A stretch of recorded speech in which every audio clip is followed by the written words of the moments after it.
की जय।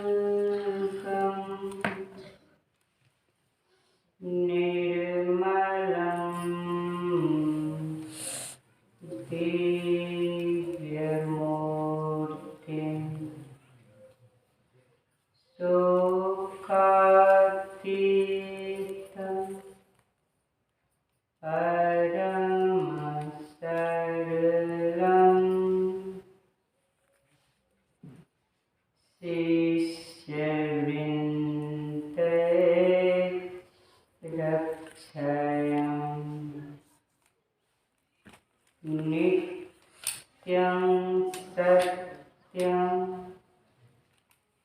कमलसदृशं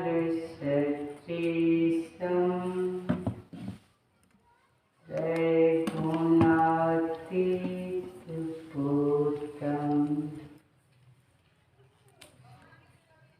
देहातीतं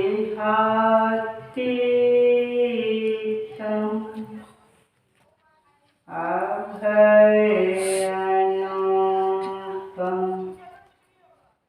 भूयो भूयो नमाम्यहम्।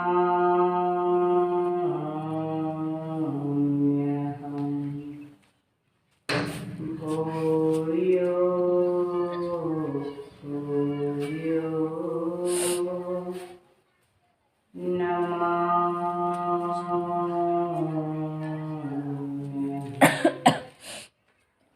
भूयो भूयो नमाम्यहम्।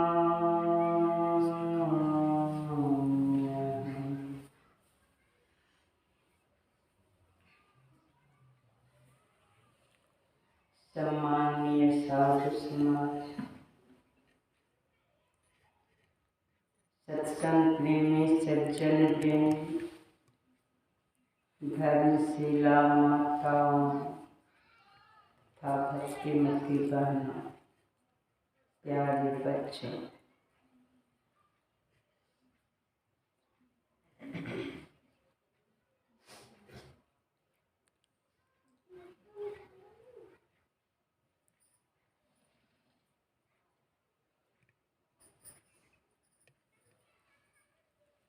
आशीष जिज्ञासु के मुखारविंद से परमात्मा के स्वरूप के बारे में आप लोग बहुत अच्छा ढंग से सुन रहे हैं और सुंदर ढंग से इन्होंने उपमा दिया।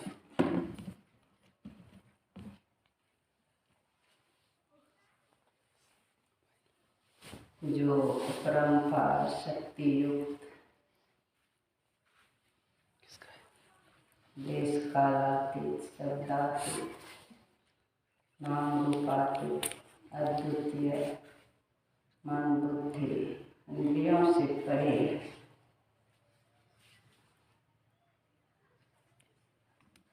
उस परमात्मा को सब लोग जानना चाहते हैं।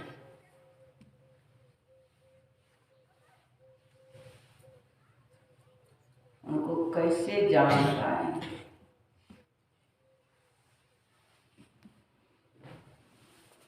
जबकि वो परमात्मा सबके अंदर भी है, सबके बाहर भी है। सुन रहे थे जो सबसे सूक्ष्माति सूक्ष्म है, जैसे जल के उपमा दिया गया, मिट्टी के अंदर होकर के फिर मिट्टी से बाहर भी हो जाता है। जल को गिराया जाए अधिक है तो मिट्टी के अंदर होकर के बाहर भी हो जाता है। परमात्मा तो बड़ा ते बड़ा, छोटे छोटा नहीं ते सब लेखा। वो बड़ा से बड़ा है और छोटा से भी बहुत छोटा है, सूक्ष्माति सूक्ष्म है। वह उनको गुरु महाराज कहेंगे ही ते सब लेखा। महर्षि में ही परमहंसी महाराज देख करके कहा।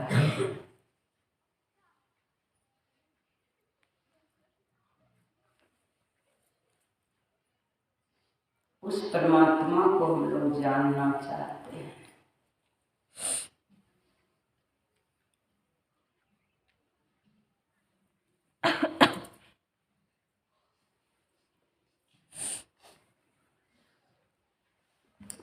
और सदगुरु जो हैं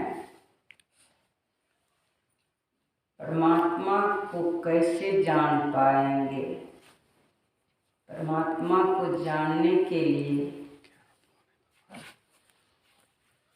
कितना संयमित जीवन होना है।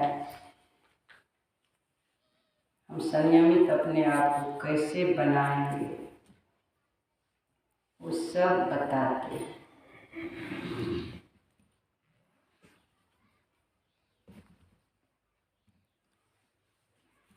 जब तक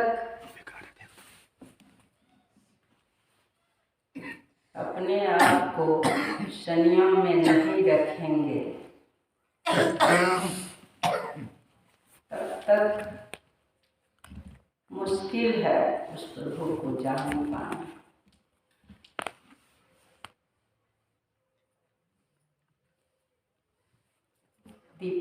दीपक में तेल नहीं रहने पर सोचेंगे कि बत्ती को रख करके जला दें,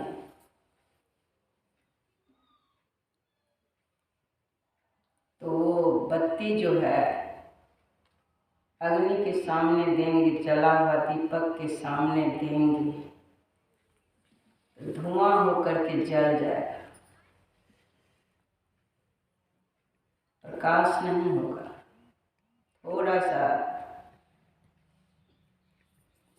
थोड़ी सी चिंगारी की तरह लगेगी लेकिन धुआं ही धुआं हो जाएगा।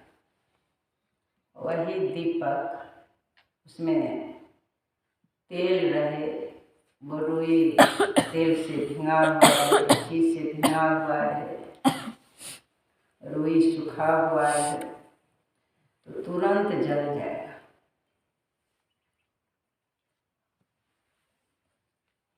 तो विषय रूपी जल रुई में नहीं रहे और शरीर रूपी दीपक में ब्रह्मचर्य रूपी तेल भरा हुआ है।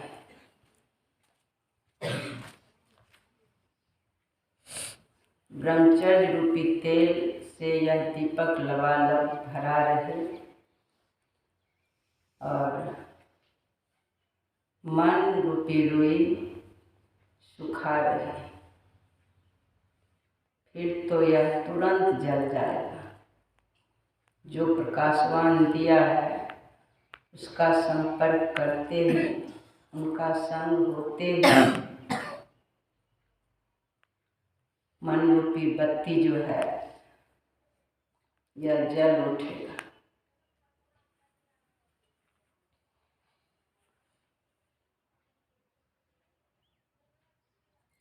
अब देखिए, परमात्मा वो अपरंपार शक्ति युक्त है।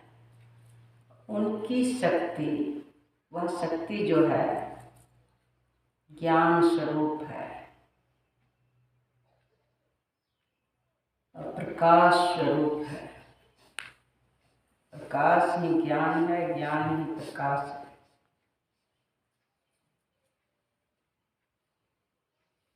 वो भक्ति स्वरूप है। परमात्मा वैराग के स्वरूप है, सब में रहते हुए भी वो सबसे परे है। परमात्मा में संसार का लेश मात्र नहीं है।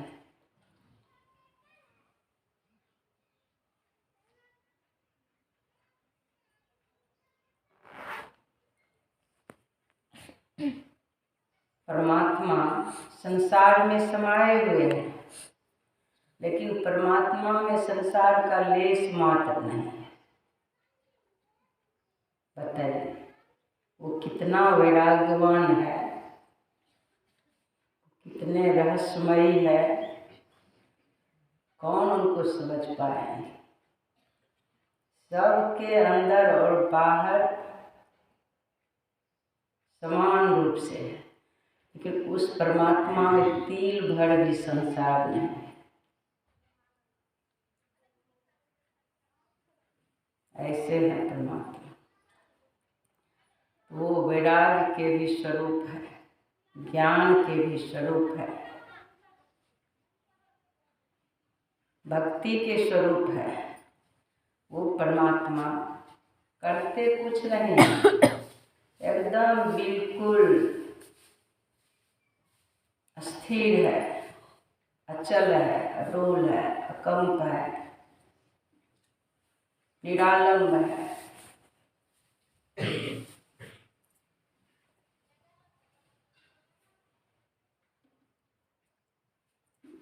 वो करते कुछ नहीं है, लेकिन सब कुछ उन्हीं के इशारा से हो रहा है।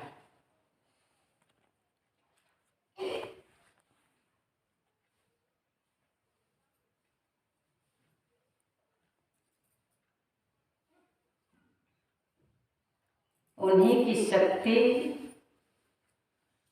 पूरे संसार में, पूरे विश्व ब्रह्मांड में कार्य कर रही है। आने वाले दुनिया के पहले व्यक्ति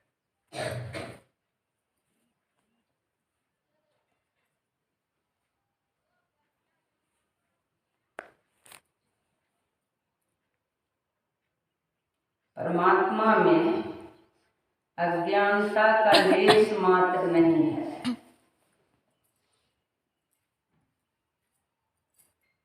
तिल भर भी अज्ञानता नहीं है।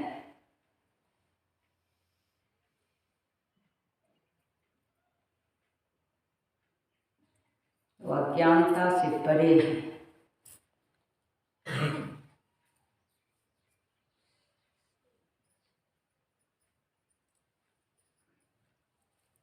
लेकिन यह संसार अंधकार का रूप है, घोर अंधकार रूप है, और इस संसार में परमात्मा समाये हुए हैं। परमात्मा में अज्ञानता का लेश मात्र नहीं, लेकिन संसार अज्ञानता का ही स्वरूप है, इसमें परमात्मा समाये हुए हैं। सोचिए, उस परमात्मा को जानने के लिए 84 लाख प्रकार के प्राणी में ये मनुष्य ही सर्वश्रेष्ठ प्राणी है। इसी मनुष्य शरीर के द्वारा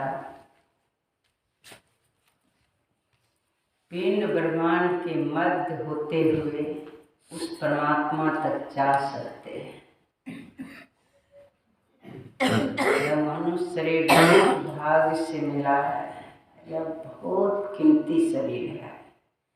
एक बार इस शरीर को खो दिए तो अनर्थ हो जाएगा। उसके लिए पहुँचे हुए संत सद्गुरु के चरण शरण में जाना है। इधर उधर भटकने में समय को नहीं गंवाना चाहिए, एकनिष्ठ हो जाना चाहिए। पहुँचे हुए संत सद्गुरु अगर मिल जाए, समझ लीजिए गुरु महाराज ही मिल गए।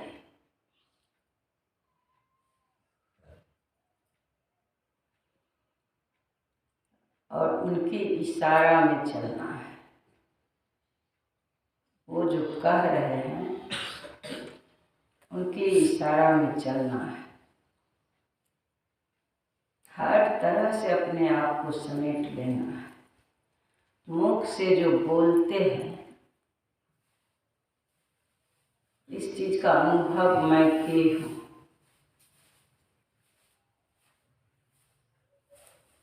समझ लीजिए अमृत भी नष्ट हो रहा है,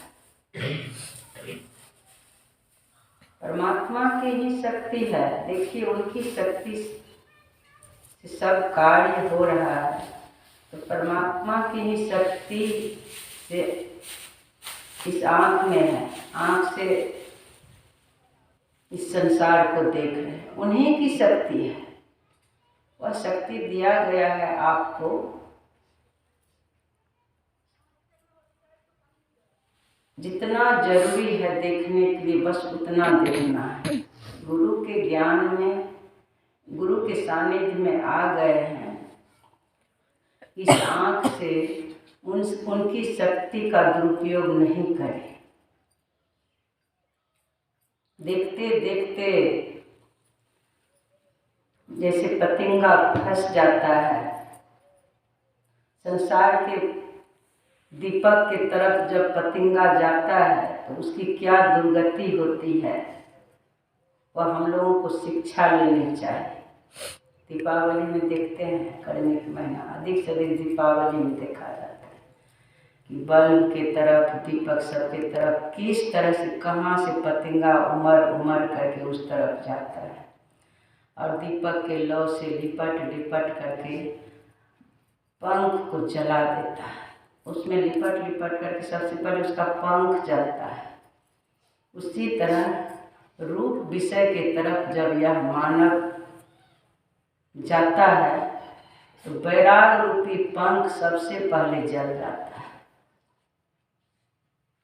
इस तरह से वह लिपट लिपट करके उसमें वैराग रूपी पंख को जला देता है। अब परमात्मा की तरफ ऊर्ध्वगमन हो पाना, परमात्मा की तरफ उड़ान भरना मुश्किल है। संसार रूपी दलदल में वह फंस जाता है, और फिर संसार रूपी दलदल में फंस जाने पर क्या होता है, दीपक पतंगा को देखिए, पतंग को वैराग जब जैसे ही उसका पंख जलता है तो वहीं पर गिर जाता है, तरफ तरफ करके छटपट छटपट करता है। उधर से बहुत सी चींटियाँ आती है, जीवित ही रहता है, उसी समय उसको नोच नोच करके खाने लगता है। बहुत सी चींटियाँ खाती भी है और खींच करके ले जाती है, जीवित में ही खींच खींच करके। कहीं उधर से मेढक आता है, उधर से बहुत तरह के ऐसे जीव जंतु है, उसको जीवित में ही फिर चबा चबा करके खा जाता है, नोच नोच करके खा जाता है। वही दुर्गति इस मनुष्य की भी हो जाती है, जो विषय की तरफ जाएंगे। मृग मीन भृंग पतंग कुंजर एक दोष विनाशहि, पंच दोष जामे अति असाध ताकि केतिक आसहि। जो पांचों विषयों की तरफ दौड़ रहे हैं वो परमात्मा की तरफ आगे बढ़ जाए, कभी आशा नहीं रखी।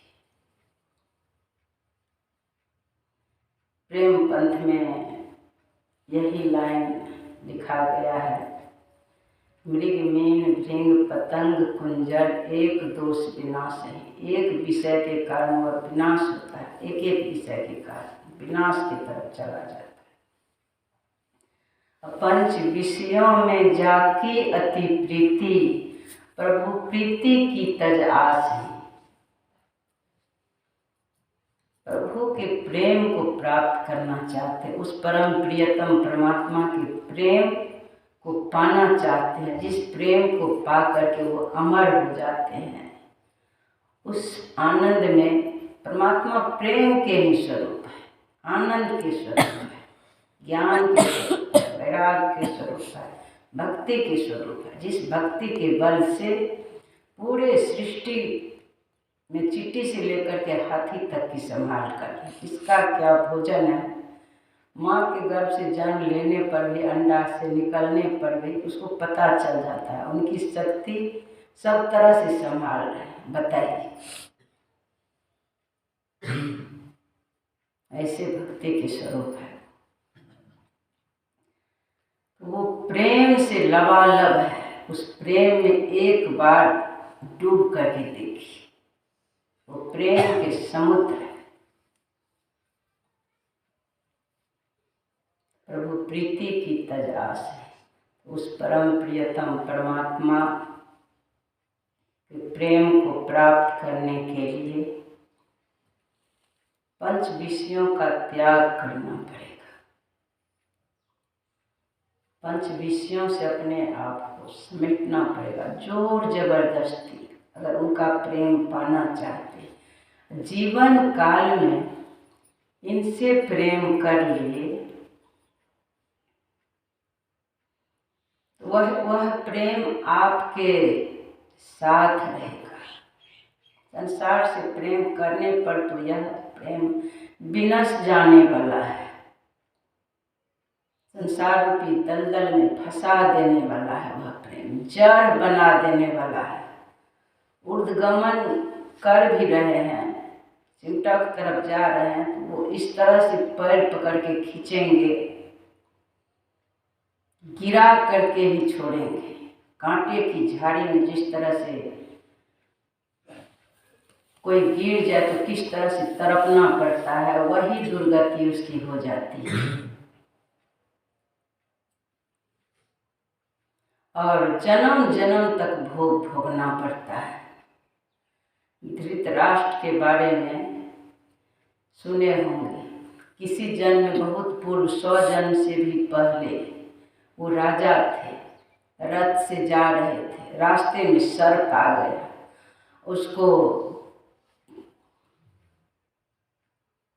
उस सर्प को उठवा करके वो एक झाड़ी में फेंकवा दिए थे, अपने से फेंक दिए थे। उस सर्प झाड़ी में, कांटे के झाड़ी में गिरा था और तड़प तड़प करके वह प्राण गंवाया। नहीं, देखिए कहानी दूसरा हो गया। वो भीष्म पितामह के लिए ऐसा है। भीष्म पितामह बहुत पहले राजा थे, इस तरह से वो किए थे, सर्प को कांटे के झाड़ी में फेंके थे। तो इस बार वो बाण की सरसैया में पर वो सोए हैं, लेकिन भगवान के जो स्मरण कर रहे हैं तो वो बाण के सैया भी उनके लिए बहुत मुलायम हो गया है। कर्म का फल भी देखिए, कर्म का फल प्रकट हुआ है, लेकिन वो अमृत सा जान, अमृत जैसा लग रहा है कि वो बाण के सैया उनके लिए इतना मुलायम हो गया है, उस आनंद में मस्त है, प्रभु के आनंद में मस्त है। भगवान श्री कृष्ण का ध्यान उनको हो रहा है। और धृतराष्ट्र कछुई के आँख को सी देते थे। अब वो जो इधर से उधर कछुई जाती थी तो देख करके बहुत आनंद मिलता था उनको, इसीलिए इस जन्म में अंधा हो गया था। देखिए कर्म जो है, संसार से प्रेम करने पर जिस विषय में संसार के जिस विषय में आनंद मिलता है, उस विषय के तरफ जाने पर 100 जन्म तक, कितना जन्म तक पीछा करता है और कितना दुखदायी कष्ट को भोगता है, असहनीय पीड़ा को जन्म जन्म तक भोगता है। वही यह इस संसार का रूप है। यह संसार जो है प्रेम करने योग्य है ही नहीं, यह संसार प्रेम करने योग्य है ही नहीं। इसीलिए बचाइए अपने आप को इस शरीर रूपी दिया में, ब्रह्मचर्य रूपी तेल लबालब भरा है। सभी इंद्रियों से जो उस ब्रह्म के ऊर्जा को नष्ट कर रहे हैं, ब्रह्म की शक्ति को नष्ट कर रहे हैं, उसको बचाइए। सभी इंद्रियों से नष्ट हो रहा है, मुख से कुछ बकते रहते हैं तो ब्रह्मचर्य की शक्ति को नष्ट कर रहे हैं। ब्रह्म की शक्ति को नष्ट कर रहे हैं। आँख से मनमाना देख रहे हैं, उस ब्रह्म की शक्ति को नष्ट कर रहे हैं। जिह्वा से स्वाद ले ले करके खा रहे हैं, स्वाद ले ले करके खा रहे हैं, स्वाद जो लग रहा है उस ब्रह्म की शक्ति को नष्ट कर रहे हैं। अगर लक्ष्य पर ख्याल रहेगा, सिमटा में रहेंगे, स्वाद से आपको कोई मतलब नहीं रहेगा।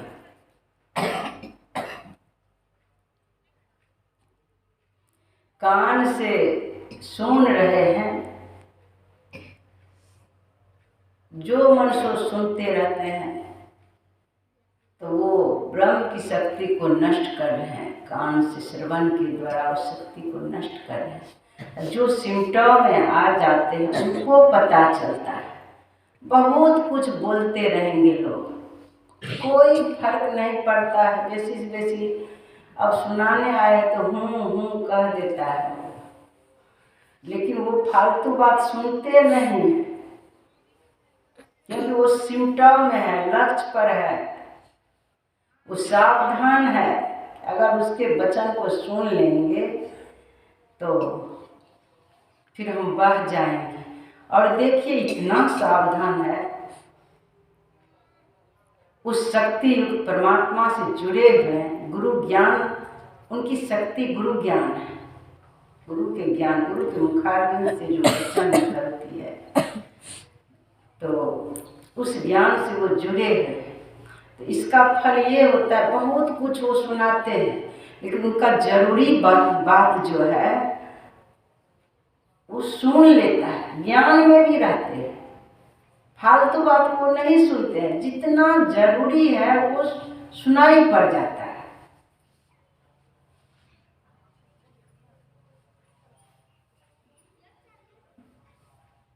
इसीलिए सभी अंग प्रत्यंग को समेट करके, सभी इंद्रियों से अपने मन को समेट करके पहले तो गुरु ज्ञान पर चिंतन करना है। फिर गुरु कहते हैं एकदम मध्य में रहो, पिंड ब्रह्मांड के मध्य में रहो, दोनों आँखों के बीच में रहो। अब देखिए आँख का भी जो, आँख के द्वारा भी जो वो शक्ति निकलती है दोनों आँखों से, मध्य में देखने लग जाएंगे तो वो दोनों दृष्टि की धारा भी मध्य की तरफ हो जाएगी। सभी इंद्रियों की शक्ति एक हो जाएगी, पिंड से ब्रह्मांड की तरफ हो जाएगी। चेतन का ऊर्ध्वगमन होने लग जाएगा, मन ब्रह्मांडी हो जाएगा। फिर संसार की तरफ वो नहीं जाएगा। इस तरह के सिमटा करना पड़ेगा। जैसे ही मन ब्रह्मांडी होगा, मन मध्य में स्थिर रहेगा। बस मन को स्थिर करेंगे, उसके लिए जोर जबरदस्ती, जैसे ध्यान में बैठे हैं, ध्यान के समय में इधर उधर की बात नहीं सोचना है। बस मध्य में रखना है। इधर उधर मन जाए तो वहाँ से हटा करके यह कहना है मन को, देख मन, 24 घंटे के दिन रात में तुम जो जो कहते हो सो मैं करता हूँ। अभी ध्यान करने बैठे हैं, हम अपना काम करने बैठे हैं, तुमको जहाँ कह रहे हैं रहने के लिए तुम वहाँ रह। बस 1 घंटे के लिए रह, फिर मन कुछ से कुछ नया चीज़ याद दिला देगा। जो भी नहीं सोचते हैं वो सब फालतू बात, और उस समय इतना जरूरी लगेगा, वो मन कहेगा ये तो बहुत जरूरी है, भूल गया था ना, इसको अभी सोच ही लो, बहुत जरूरी है। फिर कहना है इधर से, ज्ञान में रहना है। ठीक है, तुम कह रहे हो बहुत जरूरी है, तो ध्यान से उठते ही 1 घंटे के लिए जो हम बैठे हैं, यहाँ 2-2 घंटे का ध्यान है, हम बैठे हैं 2 घंटे के लिए, बस 2 घंटे मेरा साथ दे। उठते ही देखना मैं तुम्हारा ही काम पहले करूँगा, जो भी बात कह रहे हो सोचने के लिए, हिसाब करने के लिए, जो भी बात है उठते ही करेंगे। तुरंत उनको समझा करके, मन को समझा करके अपना काम जारी करना है। देखेंगे आप, इस चीज़ को मैं अनुभव की हूँ कि जब उठेंगे उस समय तो ऐसा लगेगा सही में तो बहुत ज़रूरी है, पहले इसको सोचिए लेते हैं, इस पर विचार करिए लेते हैं उठ। लेकिन जब उस समय मन को कहेंगे नहीं, अभी जो काम करने बैठे हैं वो करना है, ध्यान से उठने के बाद देखेंगे वो फालतू बात है, कोई उतना जरूरी नहीं, जब होगा तब देखा जाएगा, या जरूरी पड़ेगा तो कर लेंगे। उस समय तो हम ध्यान करने बैठे हैं, इस तरह के अभ्यास करना पड़ेगा। बाहर में शोरगुल हो रहा है, मन में होता था, मेरे भी मन में होता था कि एक बार देखते हैं क्या बात है, खिड़की से ही देखते हैं या बाहर में क्या हो रहा है देखते हैं।